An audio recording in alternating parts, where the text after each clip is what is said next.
Hello everyone, welcome to another episode of the FIFA 23 career mode and a brand new week. Sorry, last week was a little bit scarce in terms of the videos, just a lot going on. Obviously it's the World Cup, so you're never really sure when you should be kind of putting videos out. Also put the fact that half my family are born in the winter and there's a lot of sort of family events and stuff that we have to go to. Hopefully this week will be a bit quieter and I can get on with the vids. In terms of Derby then, now that all that is out of the way, doing okay at the moment, 4th in the league. Playoffs are very, very tense right now. And today we're going to kick off with the game against Luton, who are just outside the playoffs and only 2 points behind us. We're miles behind Nottingham Forest, who are ahead by 15 points, so I can't see them dropping that many and us actually winning every single game from now until the end of the season. So I think we're very much playing for that second spot, competing with Burnley and Leeds, who we will also play today. Leeds, not Burnley. Fingers crossed that we can get into that automatic promotion places and save this going to the playoffs. If I don't make the playoffs, I'll be really, really disappointed, despite what we were kind of predicted to do early season.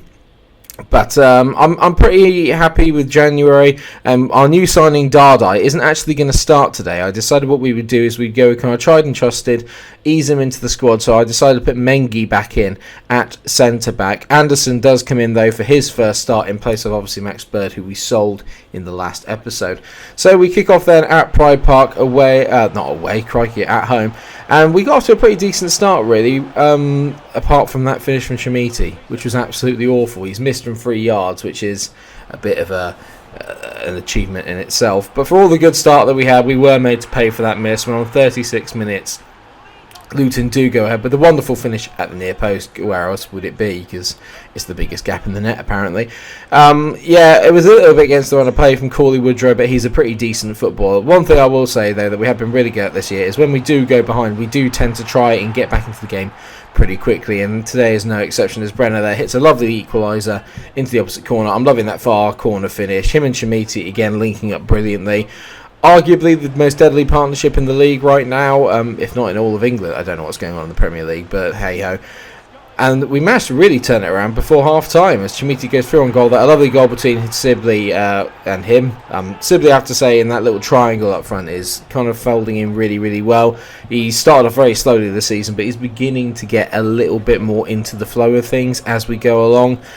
And with that, we completed the turnaround. 2-1 at half-time. Not too bad at all. And I was hoping that we would go and take control of the game from there. And this is a wonderful, wonderful move, I have to say. Jimenez with the switch over to Tanganga, who fires it into Anderson. And then he sets it across to Chamiti. So Anderson gets an assist on his debut. And a lovely, lovely finish by our in-form Portuguese striker. Speaking of in-form, Japhet Tanganga has scored again. He loves it coming in from right wing back. It's a brilliant, brilliant finish. I'm not sure why he's doing the Dybala celebration. If someone can explain that to me, that'd be great. But it's a brilliant hit, I have to say. That's his 5th goal of the season, which it's very difficult to score with good defenders in FIFA, I've heard, anyway.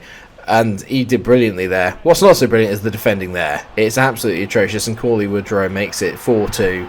I just gave the ball away stupidly with Anderson, so an assist and basically an assist for them as well. Not a great moment for the new signing, it's safe to say. And as usual, we had to make stuff really, really difficult, as that's a brilliant ball, and Mpenza finishes a wonderful move. It's the ball over the top that gets me there. I just couldn't get near him, and it's a decent finish. I said Mpanzu, sorry. Fortunately, we managed to hold on for a 4-3 win. What would have been a comfortable 4-1 ended up being a 4-3. We were just more clinical on the day. It was actually a very even game, to be fair, so got away with that a little bit. I was looking to take some momentum into the Coventry game. Momentum and the results at the moment have been a little bit up and down. There's been a few wins, a few losses. It's all just a little bit too inconsistent at the moment, and I'm hoping that over the next few weeks or so, or months, we can put together like a solid run, maybe get a good, 5 wins in a row, and that will really boost our chances of making it into those automatic promotion spots.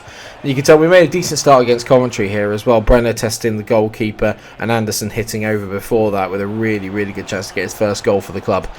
And as usual, failing to make these chances pay is becoming a regular theme in this, as Coventry It's a brilliant save by Billy Daniels, but it's just so annoying, isn't it, when the ball can fall anywhere else and it falls just into the path of the Coventry striker. It was completely against the run of play.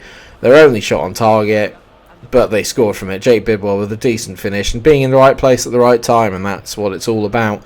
If there's one complaint I have is that maybe we don't have enough of that. We don't have enough poachers. It does seem that most of our goals have to be really well worked to go in. Speaking of well worked, that's magic. Of course, Brenner. And like I said earlier, we usually tend to bounce back very quickly. Brenner makes it 1-1 within the space of 5 minutes after they've scored. It's a good habit to get into. It's not a good habit having to come from behind all the time, unless that's what you're into. Sorry, you can't see the wink there, but I just did, because I'm sure you can tell by the sound. It wasn't really over just then. The first half still continued. I've just got this habit of giving the ball away. I have to say, I'm really enjoying the pressing this year in FIFA. It feels a lot harder to play out from your own box than it used to in previous years, and I think that's a really good sort of addition. There are a lot of things to like about career mode, I think, this year. It's just the fact that maybe the features themselves haven't really improved, but the actual gameplay side of things and the challenge, I think, has, because I used to be very good at defending on FIFA. Like FIFA 22, I was pretty decent at it. Like, we could keep clean sheets, and it was always my pressing that seemed to really dominate. But you can see there from when they took the 2-1 lead, you just get cut apart so easily in this game. It's unreal. We needed to bounce back again. It's just a habit I'd really rather not get into, and we nearly get back into 2-2. Then Kadlec absolutely hammers the bar with a brilliant right foot shot. Considering that's his weak foot, that's a really good effort, and we really piled the pressure on. Jimenez stood a brilliant ball up, and there's that little bit of luck I was talking about. They got it for their first goal where the ball fell. I got it for this one. A bit unfair on Anderson. It denied him his first goal for the club, and this does go down as an own goal for the goalkeeper. I don't know about you guys, but I think that shots against the bar or against the post should be counted as shots on target, because technically you have hit the target. It's just not gone into the actual net, but you can hit it off the inside of the post and it will go in.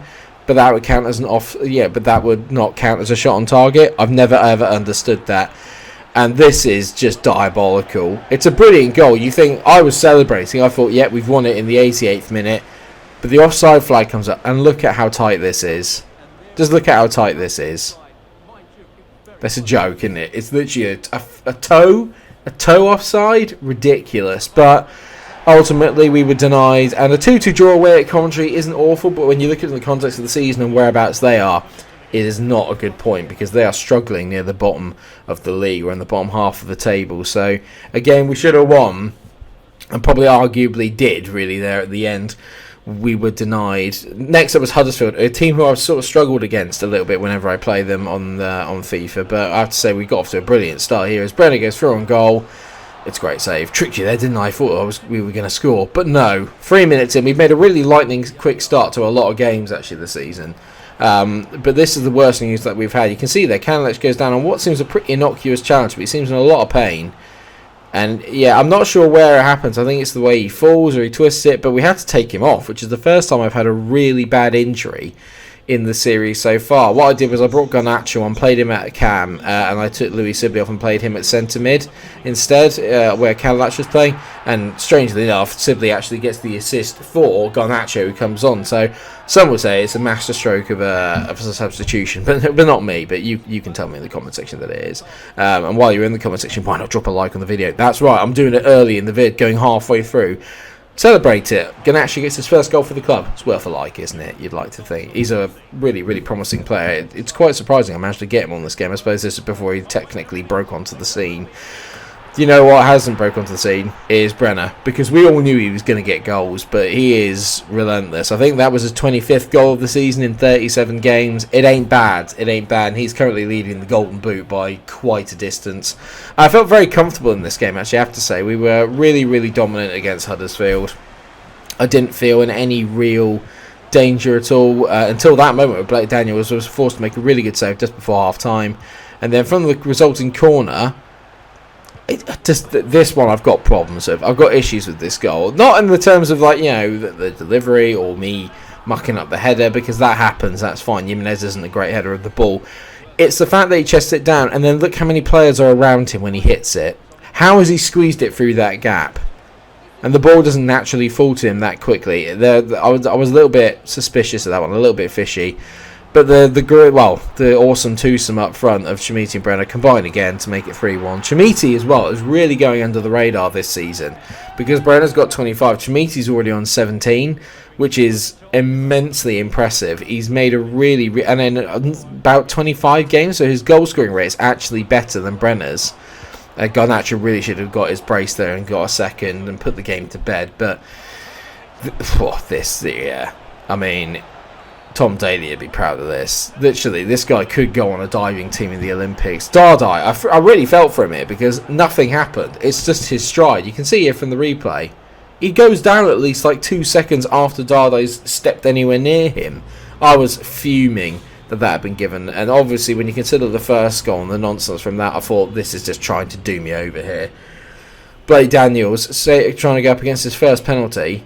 And he saves it. It's brilliant. It's not a great penalty, I'm not going to lie. It's obviously just to the right of the centre. But you still have to save him, and he did. And that really gave us the momentum going forward. I think I was a little bit annoyed by it being given away. So Ferguson, who came on as a substitute, plays in Jones here, who came on as a sub as well. Bang. My substitutions at the moment are absolutely on point. We already had one sub scoring in terms of Garnacho and moving Sibley back. And then the next two I bring on also combine.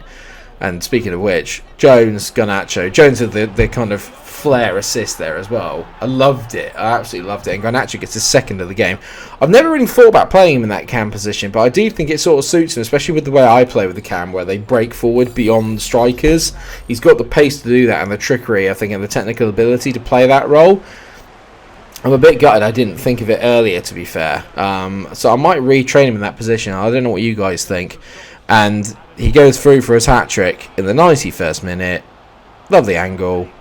It's a wonderful save. It's a wonderful save. I couldn't believe that he missed it. He had a chance, really, to open his account and then also get through. This is the biggest news of the episode, though.